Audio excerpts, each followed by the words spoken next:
जयपुर से बड़ी खबर है, जहां पूजा से लौट रहे श्रद्धालुओं पर हमला किया गया। महिला समेत 6 से अधिक लोग घायल हो गए। 2 लड़कियों की हालत गंभीर है, अस्पताल रेफर की गई हैं। लाठी डंडों से हमला किया गया, पथराव का भी आरोप है। डीजे बंद करने को लेकर विवाद की बात सामने आई है। हमले के बाद मौके पर अफरा तफरी मची। पीड़ितों ने थाने में लिखित आवेदन दिया है। पुलिस मामले की जांच में जुटी हुई है। बावजूद भी वहाँ पे क्या हुआ, नमाज फिर खत्म हो गया। उसके बाद हम लोग डीजे चालू किए, बाजा बजाए। उसके बाद आगे बढ़े तो वहाँ पर के लड़का लोग आया, 4-5 पहले 5-6 लड़का आया, बोला कि डीजे नहीं बजेगा और ये रास्ता से गाड़ी नहीं जाएगा। हम लोग बोले कि रास्ता तुम्हारा नहीं है, सरकार का रास्ता है, रोड है, ये गाड़ी जाएगा और जाता है। तो बोला कि तुम लोग बढ़ा के बताओ आगे क्या होगा, बताते हैं। बोले ठीक है, गाड़ी बढ़ेगा। गाड़ी जैसे ही आगे बढ़ा, गाड़ी पे पहले रोड़ा पत्थर चला। उसके बाद हम लोग रोड़ा पत्थर को रोकने के चक्कर में गाड़ी को आगे बढ़ाया। लेडीज पीछे थी, लेडीज को वो लोग पहले वार कर दिया, फिर पत्थर मारा है और बांस उस मारा। उसके बाद पिस्टन भी चमकाया उसमें। बड़ी खबर लखीसराय से, जहां श्रावण माह के बीच प्रसिद्ध रिंगऋषि धाम में देर रात करीब 6 दुकानों में आग लगा दी गई। आग की चपेट में होटल, मीना बाजार, खिलौने और श्रृंगार की दुकानें आ गई, जिससे सामान जलकर राख हो गया। दुकानदारों के मुताबिक करीब 10 लाख रुपए का नुकसान हुआ है। घटना के बाद दुकानदारों में आक्रोश है। बन्नू बगीचा थाना पुलिस मौके पर पहुंची और जांच शुरू कर दी। पुलिस सीसीटीवी फुटेज के जरिए आगजनी करने वालों की पहचान में जुटी हुई है।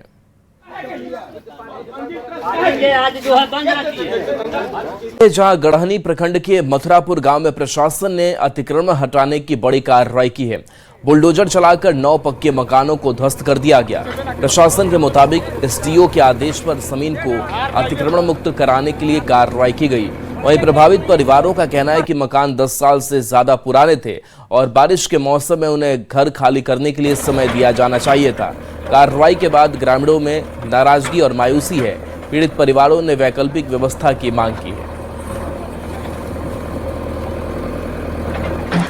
अगली खबर नालंदा से है, जहां राजगीर थाना क्षेत्र के माली टोला में महिला की हत्या का मामला सामने आया है। जहां बच्ची देवी नाम की महिला की उसके पति गिन्नी मालाकार ने हत्या कर दी। सूचना मिलते ही पुलिस मौके पर पहुंची और शव को कब्जे में लेकर आरोपी पति को हिरासत में लिया। पुलिस के मुताबिक शुरुआती पूछताछ में आरोपी ने हत्या की बात स्वीकार की है। उसने पारिवारिक विवाद को घटना की वजह बताया है। पुलिस मामले की जांच कर रही है।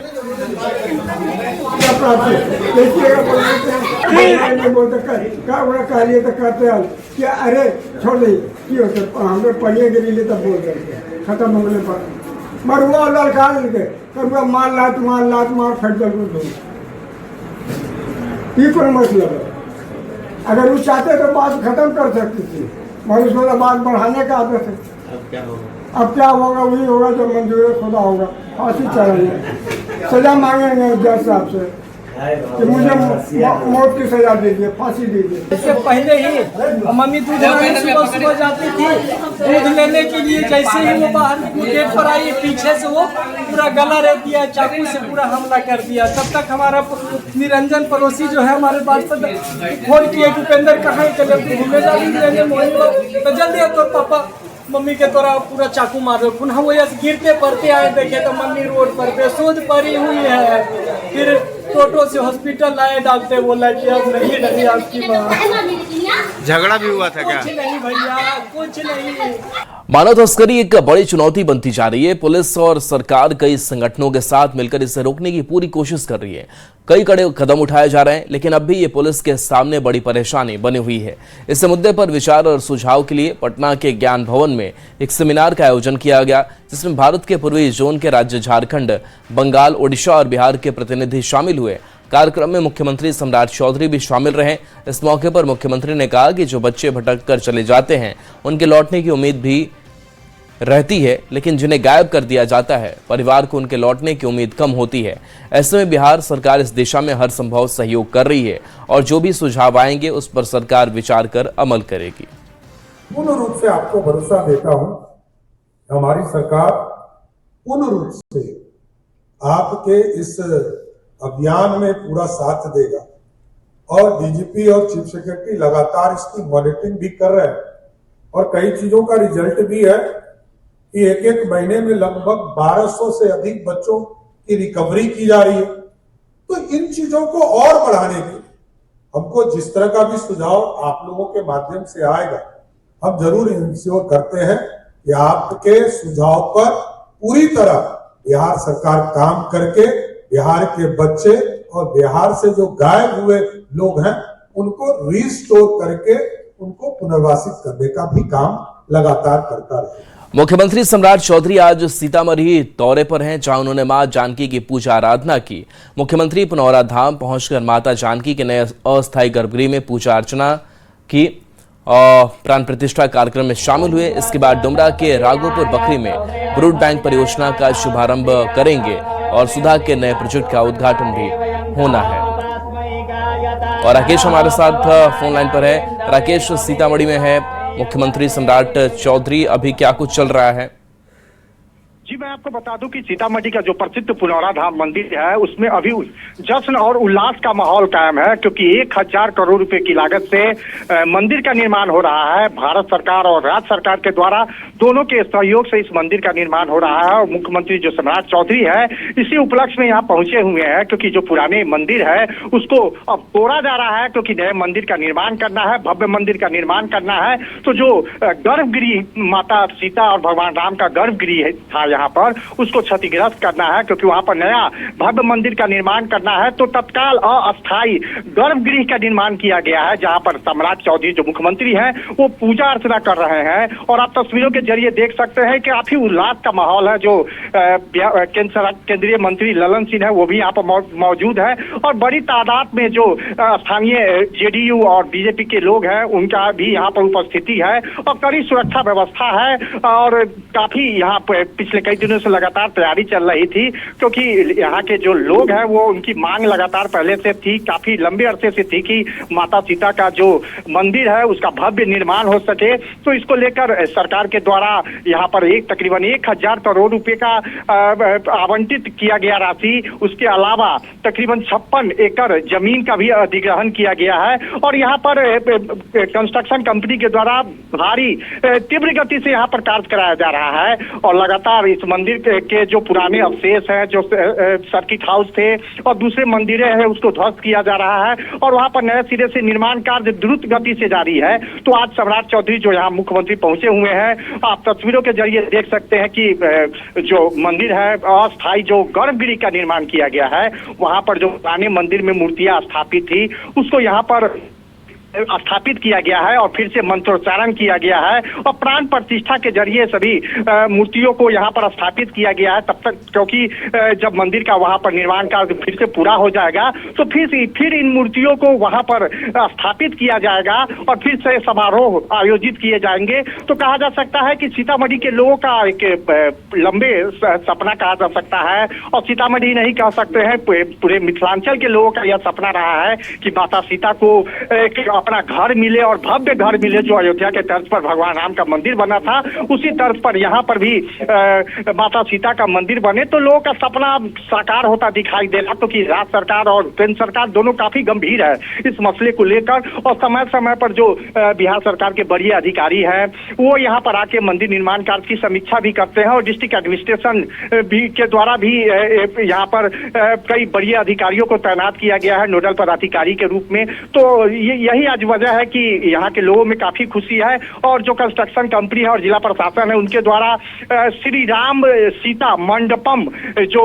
गर्भगृह है उसका निर्माण कराया गया है और इस गर्भगृह में ही प्राण प्रतिष्ठा किया जा रहा है। सम्राट चौधरी यहाँ पर आए हुए हैं, पूजा अर्चना कर रहे हैं, साधु संतों का भी काफी संख्या में यहाँ पर जमावाड़ा लगा हुआ है। तो काफी खुशी का पल इसे कहा जा सकता है। जी चलिए, शुक्रिया इस अपडेट के लिए आपका राकेश। तो ये तस्वीर हम आपको दिखा रहे हैं मंत्रोच्चार के बीच पूजा अर्चना करते हुए मुख्यमंत्री सम्राट चौधरी नजर आ रहे हैं और आप ये बेहद खूबसूरत मूर्तियां जो है इस पुनौरा धाम की वो देख रहे हैं और प्राण प्रतिष्ठा कार्यक्रम में शामिल हुए हैं। मां जानकी की जन्मस्थली जिसको और वृहद विहंगम किया जाना है, लेकिन उससे पहले ये तस्वीर अस्थायी मंदिर की।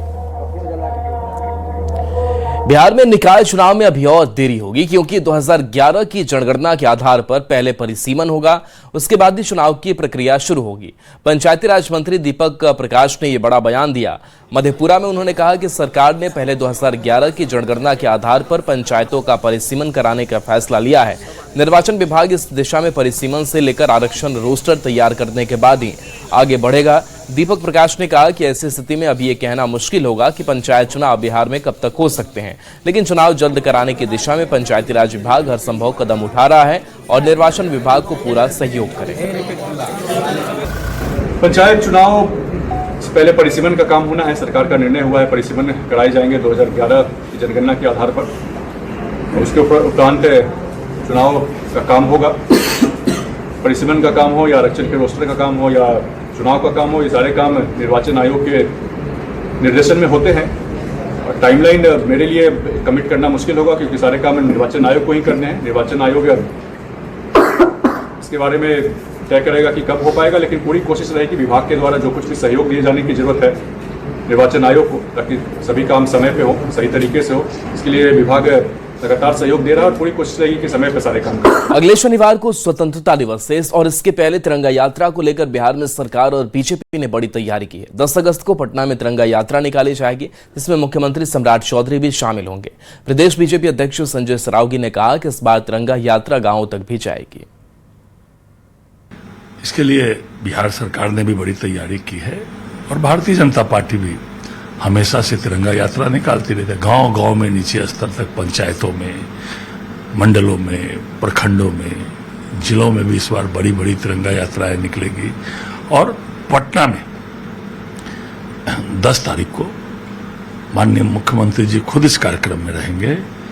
जेपी गोलंबर से लेकर कारगिल चौक तक बड़ी तिरंगा यात्रा निकलेगी और 10 तारीख को प्रदेश मुख्यालय में बड़ी तिरंगा यात्रा निकल रही है, तो इसका संदेश गांव तक जाए। बिहार से लगातार विदेश भेजे जा रहे मखान को लेकर मुख्यमंत्री सम्राट चौधरी ने सोशल मीडिया एक्स पर पोस्ट किया है। मुख्यमंत्री ने लिखा है कि मिथिलांचल की धरती से ऑस्ट्रेलिया के बाजार तक बिहार के मखाने ने वैश्विक उड़ान भरी है। जीआई टैग प्राप्त मिथिला मखान की 18 मीट्रिक टन की पहली समुद्री खेप का ऑस्ट्रेलिया निर्यात राज्य के किसानों की मेहनत और हमारे कृषि उत्पादों की बढ़ती वैश्विक पहचान का गौरवपूर्ण प्रमाण है। दरभंगा के किसानों से सीधे खरीदी गई इस खेप से उन्हें बाजार मूल्य की तुलना में करीब 18% अधिक लाभ मिला है। यह उपलब्धि बिहार के कृषि उत्पादों की बढ़ती वैश्विक स्वीकार्यता और हमारे किसानों की समृद्धि की दिशा में एक महत्वपूर्ण कदम है। राज्यसभा सांसद और जेडीयू के राष्ट्रीय कार्यकारी अध्यक्ष संजय झा ने भी बिहार से लगातार विदेश भेजे जा रहे मखान को लेकर पोस्ट किया है। संजय झा ने सोशल मीडिया एक्स पर लिखा है कि मिथिला मखान का वैश्विक बाजार में बढ़ता विस्तार हम मिथिला वासियों के लिए निश्चित ही एक गौरवपूर्ण उपलब्धि है। दरभंगा के किसानों से खरीदे गए जीआई टैग प्राप्त मिथिला मखान का पहला समुद्री निर्यात इस सुपर फूड के उत्पादन और प्रोसेसिंग से जुड़े लोगों के लिए एक बड़ी खुशखबरी है। इससे किसानों और इस क्षेत्र से जुड़े लोगों की आय बढ़ाने और रोजगार के नए अवसर पैदा करने में मदद मिलेगी। एनडीए की केंद्र और राज्य सरकारों की किसान हितैषी नीतियों और वोकल फॉर लोकल से लेकर लोकल टू ग्लोबल तक की सोच से मखान सहित मिथिला के कई उत्पादों को वैश्विक बाजार में नई पहचान मिल रही है। तो केंद्रीय वाणिज्य मंत्री पीयूष गोयल ने भी बिहार से विदेश भेजे जा रहे मखान को लेकर सोशल मीडिया एक्स पर पोस्ट किया है। पीयूष गोयल ने लिखा है कि भारत के जीआई टैग प्राप्त मिथिला मखान ने वैश्विक बाजार में एक और बड़ी उपलब्धि हासिल की है। एपीईडीए डीओसी के सहयोग से बिहार से पहली बार 18 मीट्रिक टन जीआई टैग प्राप्त मिथिला मखान का समुद्री मार्ग से ऑस्ट्रेलिया को निर्यात किया गया। दरभंगा के किसानों से सीधे खरीदी गई इस खेप से उन्हें बाजार मूल्य की तुलना में लगभग 18% अधिक लाभ मिला है। बढ़ते आगे, रोहतास के दिनारा में हत्याकांड पर राजनीति तेज हो गई है। नेता प्रतिपक्ष तेजस्वी यादव पीड़ित परिवार से मिलने जा रहे हैं। उन्होंने कहा कि वे परिवार से मिलकर पूरे मामले की जानकारी लेंगे, साथ ही पीड़ित परिवार को कुछ आर्थिक मदद भी देंगे। दिनारा में जिस प्रकार से जो घटना हुई है, बहुत ही निर्मम तरीके से जो है एक गरीब किसान परिवार की, मजदूर परिवार की जो है हत्या कर दी गई। और इसमें पूरी तरीके से कहीं ना कहीं से जो आरोपी है उनको बचाने का जो है प्रयास किया जा रहा है। तो आज उनके परिजनों से हम लोग जो है मिलने जा रहे हैं, मुलाकात करने जा रहे हैं और पार्टी की तरफ से कुछ आर्थिक सहयोग भी हम लोग जो है करेंगे। बड़ी खबर मुजफ्फरपुर से, जहां सकरा के राजकीय उत्क्रमित मध्य विद्यालय रामनगर में हाजिरी को लेकर विवाद सामने आया है। शिक्षक नेता से एमएलसी बने बंशीधर ब्रजवासी ने हेडमास्टर हिमांशु शेखर सिंह पर अस्पताल में भर्ती रहने के दौरान ऑनलाइन हाजिरी बनाने का आरोप लगाया है। उन्होंने शिक्षा विभाग से जांच की मांग की है। हेडमास्टर ने आरोपों को बेबुनियाद बताते हुए राजनीतिक विरोध का नतीजा बताया है। वहीं जिला शिक्षा पदाधिकारी ने मामले की जांच कर दोषी पर कार्रवाई की बात कही है। उनके संगठन में जिला महासचिव के पद पर कार्यरत था, लेकिन कुछ मतभेद होने के कारण मैंने उनका संगठन छोड़ दिया और बहुत सारे मुद्दों पर उनका और मेरा मतभेद है। तो इन्हीं मतभेदों की वजह से वह बराबर हमको परेशान करने की नीयत से गलत आरोप लगाते हैं। उनका कहना है कि मैं अस्पताल में भर्ती था और मेरी हाजिरी यहाँ बनी, तो उनको मालूम होना चाहिए या यह जांच का विषय है और बड़े पदाधिकारी जांच करेंगे इसकी। इस मामले की जांच की जा रही है। अगर यह सत्य पाया जाएगा तो फिर इस पर हम लोग कार्रवाई करेंगे। एमएलसी ने इसको लेकर शिकायत की है? जी, ऐसे अभी तक उनका कोई लिखित शिकायत नहीं प्राप्त हुआ है, लेकिन उनके द्वारा इस संबंध में दूरभाष पर सूचित किया गया।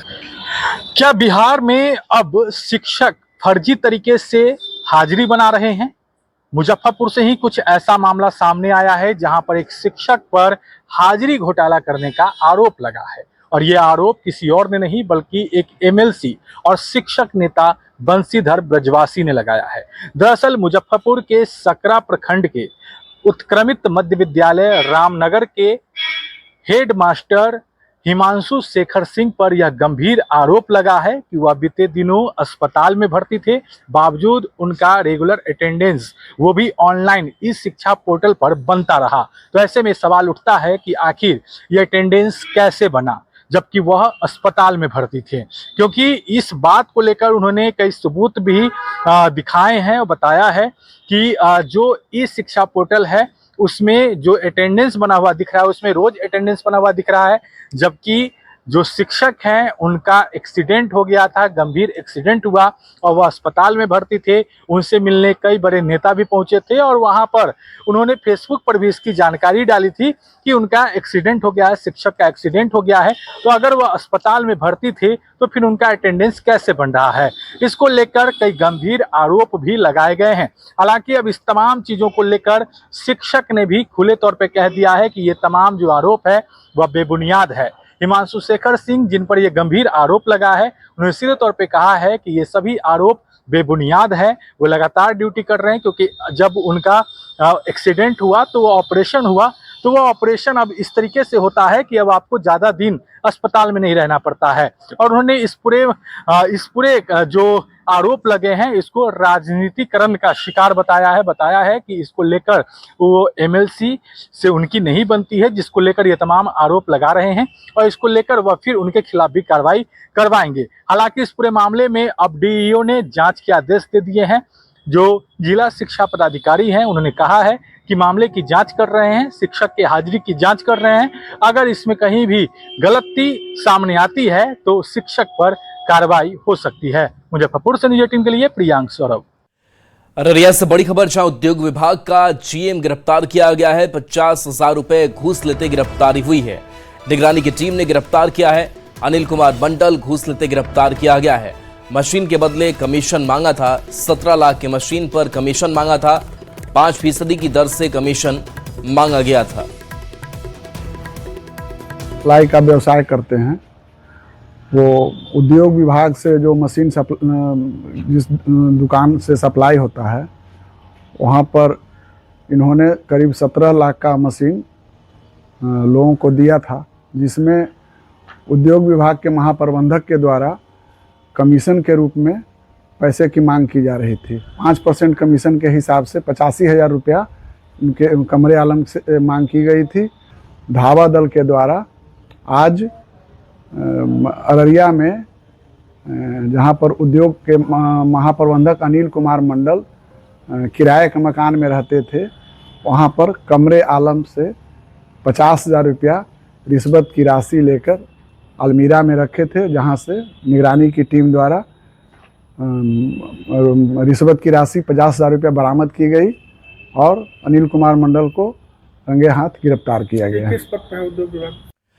खबर आरा से है, जहां बिहिया में रेलवे ओवरब्रिज बंद होने से लोगों की परेशानी बढ़ गई है। ओवरब्रिज में दरार आने के बाद रेलवे ने बड़े और मालवाहक वाहनों के परिचालन पर रोक लगा दी है। ऐसे में भारी वाहन बाजार के सिंगल रास्ते से गुजर रहे हैं, जिससे आज जाम और हादसे का खतरा बना रहता है। लोगों ने बिहिया थाने में आवेदन देकर इस रास्ते पर बड़े वाहनों के परिचालन पर रोक लगाने की मांग की है। लोगों का कहना है कि जल्द व्यवस्था नहीं सुधरी तो परेशानी और बढ़ेगी। क्या लग रहा है कि समाधान हो जाएगा आने के बाद? देखिए, पहली समस्या जो है, समस्या तो मुख्य रूप से सड़क की है। उसके लिए हम लोग चाह रहे हैं कि अपने विभाग अपने स्तर से करे, प्रशासन अपने स्तर से करे। इसके लिए सबको आवेदन दिया जा रहा है। अगर देखिए आगे क्या होता है, सरकार से उम्मीद है, अभी किसी को कहा जा सकता है। वाहनों को यहाँ पे रोकना बहुत ज़्यादा जरूरी हो गया है, क्योंकि बिहिया के आसपास की जितनी भी सड़कें हैं, जो जहाँ से बिहिया में आप घुस सकते हैं कहीं बाहर से आने पे, या वो आप जगदीशपुर से उसके साइड से आएँ या फिर आप आरा के साइड से आएँ, तो अगर छोटी गाड़ियां अगर किसी बिहिया से कनेक्टेड किसी गांव में अगर जानी है तो उनके लिए कहीं रास्ता नहीं बचा है। अभी बारिश का मौसम है, भारी वाहन जितने भी हैं उन्होंने रास्ता इतना क्षतिग्रस्त कर दिया है कि छोटी वाहनों के लिए बहुत समस्या है, वो कभी भी पलट सकती हैं। खबर नवादा से है, जहां NH-20 को अतिक्रमण मुक्त कराने की कार्रवाई के बाद दर्जनों परिवारों के सामने रहने का संकट खड़ा हो गया है। सीतारामपुर और अंबिका बिगहा में सड़क किनारे बनी झोपड़ियां हटाए जाने के बाद प्रभावित परिवार कलेक्टर ऑफिस पहुंचे और DM को आवेदन देकर स्थायी जमीन की मांग की। परिवारों का कहना है कि बारिश के मौसम में झोपड़ियां टूटने से छोटे बच्चों के साथ रहना मुश्किल हो गया है। लोगों ने प्रशासन से अतिक्रमण हटाने के साथ प्रभावित परिवारों के लिए वैकल्पिक व्यवस्था करने की मांग की है।